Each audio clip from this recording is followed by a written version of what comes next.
Hello, everyone, and welcome back to the Common Sense Crypto channel. As with you always, this is Rich doing another video today on XRP.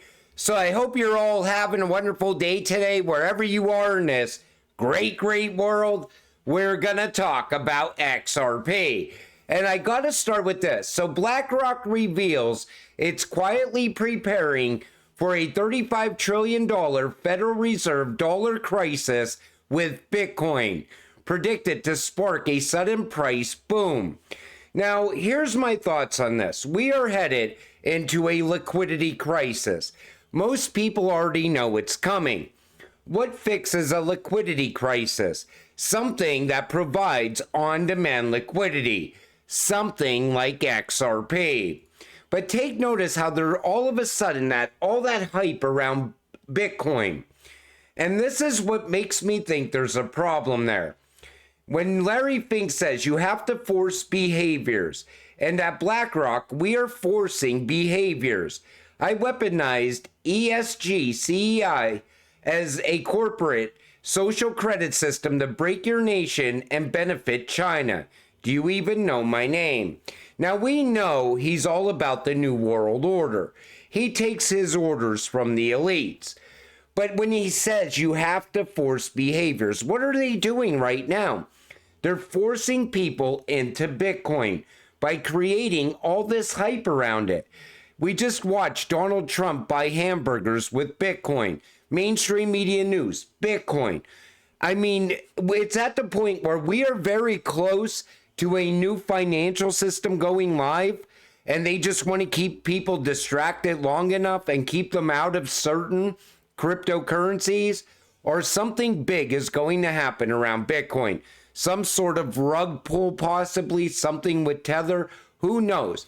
But I know whenever they're hyping something up or overhyping it, it is not good.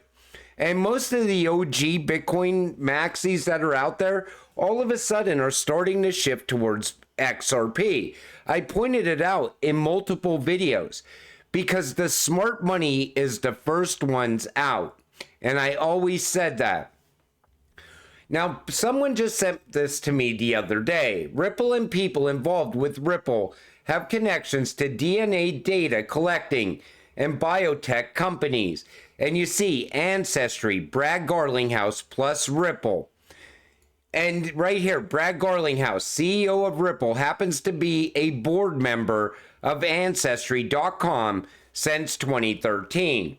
Ancestry, as well as 23andMe, have been scrutinized several times for misleading, mismanaging, and handing over that private data to the government without consent or notice of the person or persons involved.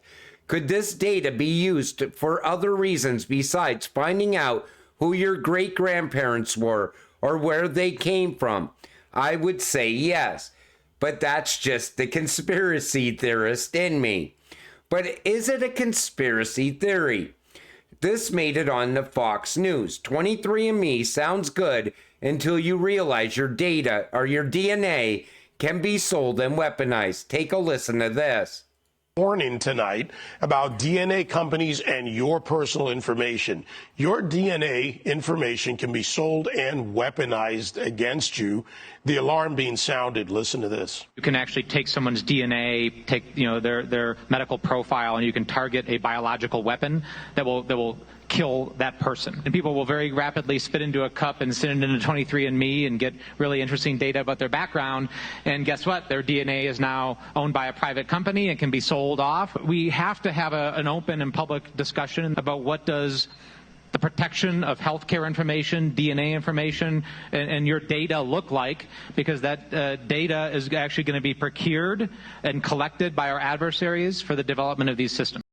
Now, I always thought, I never even thought of this aspect of this ever happening. I always thought that they would just tokenize everyone's data or monetize it and make money off of it because, you know, Hedera, I do a lot of HBAR videos, and they're on track to help people monetize their own data, health records, things like that, and actually make money off of it. and it could be used for trials for different kinds of things. But, you know, this is going in a whole different direction. I also think this would have something to do with digital ID as well. The World Economic Forum, the Great Reset plus blockchain. It's been the plan all along if you weren't paying attention. Blockchain was always part of the Great Reset. And you see, harnessing the fourth industrial revolution, strengthening regional development, revitalizing global cooperation, restoring the health of the environment, developing sustainable business models. Wow. Shaping the economic recovery, redesigning social contracts, skills, and jobs. But if you go around this circle, most of what you see happening in the world right now all leads back to the Great Reset. Even the open borders that are going on all around the world and all the chaos in the major cities, part of the Great Reset.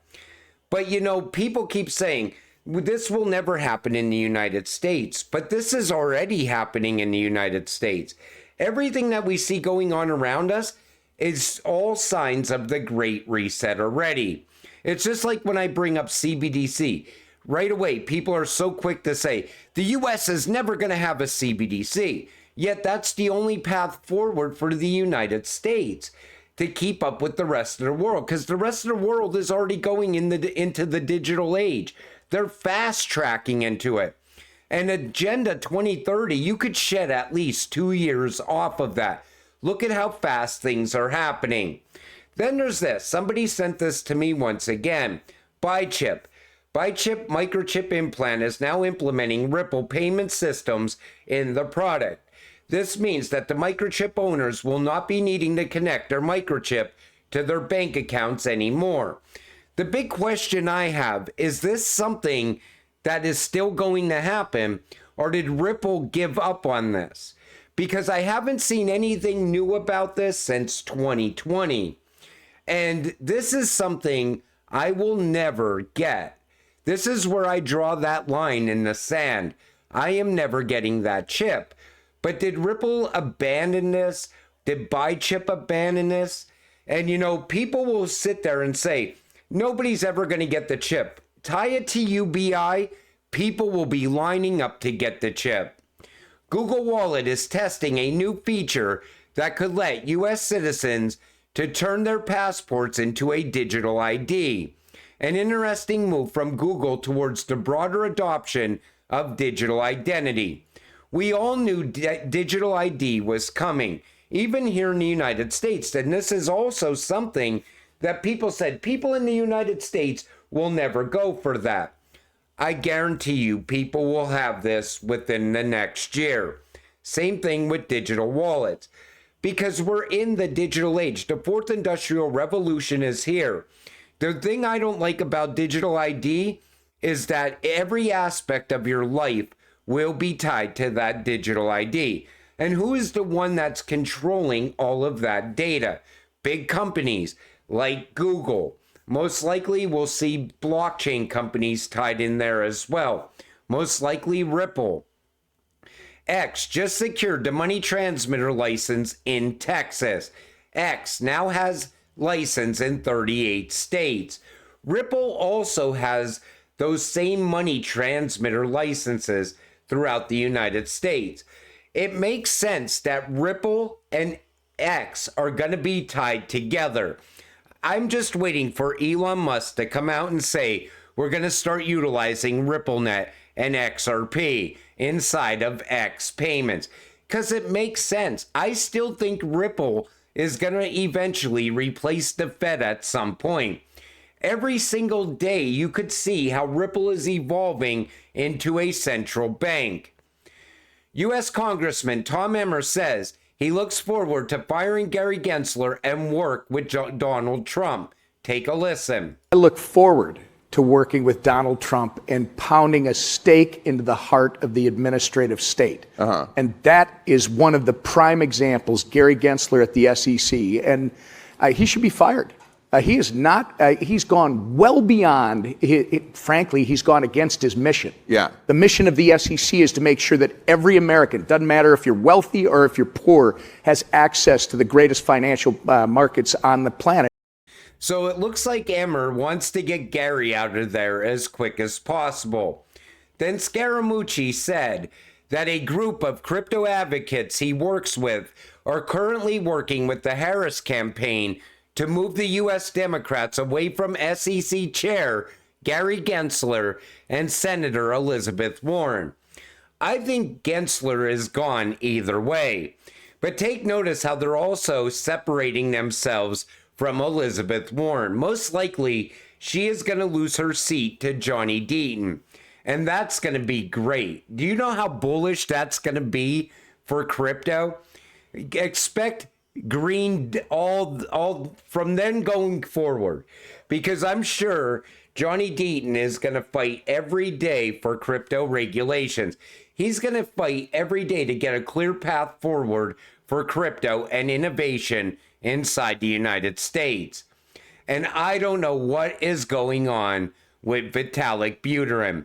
Guys, I think Ethereum might actually be going to zero. Take a listen. And its properties are far better than all the rest of them. It's mathematical.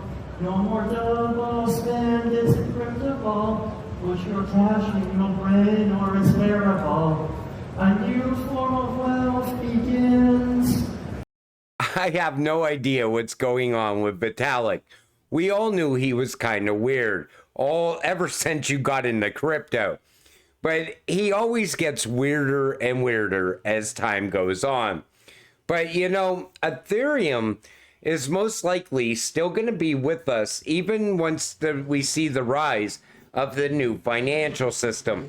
Because I think Ripple has a lot of ties to Ethereum. I think those ties go deeper than we know. And even RLUSD is running on the Ethereum network. But, you know, I still think Tether, if it was to collapse right now, would most likely really put a dent in Ethereum as well. But, you know, eventually all the smart money is going to move away from these networks. Ethereum is not going to be sitting at the prices it's sitting at now. Not once utility really starts to pick up. Ethereum and Bitcoin would most likely just be irrelevant. People would talk about the days where they were sitting at high prices, because all of a sudden a shift is going to happen, and you could already see it coming. As that massive network continues to build out around these utility-driven cryptocurrencies, and they eventually flip that switch, that's it. Things are going to change forever. The 4-year cycles are going to end. And then all of a sudden, the smart money is going to shift like we have never seen before.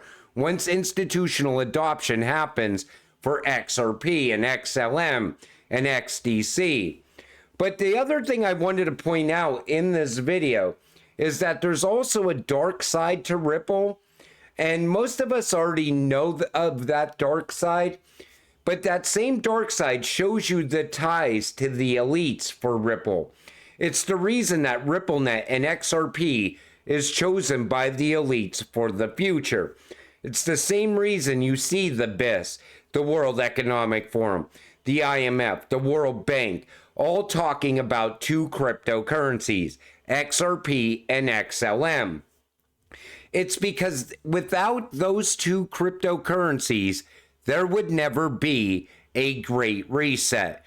It wouldn't even be possible, because we would not have a solution to the current financial system falling apart. And I honestly think they're making it fall apart by design, because they already know a new system is coming. But we are going to get rich once that happens. Most likely, we will never be living under a CBDC. Even UBI, it's going to be for anyone that's tied to government money, and most likely anyone that loses their job to AI. But AI can't take your job if you're already retired. And that's where I think we are headed with XRP. we will all be retired before the rise of the new financial system. Because if you think that the new financial system is going to rise, there's going to be a transition. And as that transition's happening, nonstop utility gaining momentum behind these cryptocurrencies. So by the time they're ready to flip the switch, I already expect XRP to be well above $1,000. Most likely XLM by then will be over $500. XDC will be right behind them, because digital trade is also starting to get momentum all around the world. But until it happens, you gotta stay patient, stay positive, and let's get rich together. With that said, I'm gonna wrap up this video. I want to thank you all for watching. I appreciate all of you. I'll see you in the next one. Have a great night.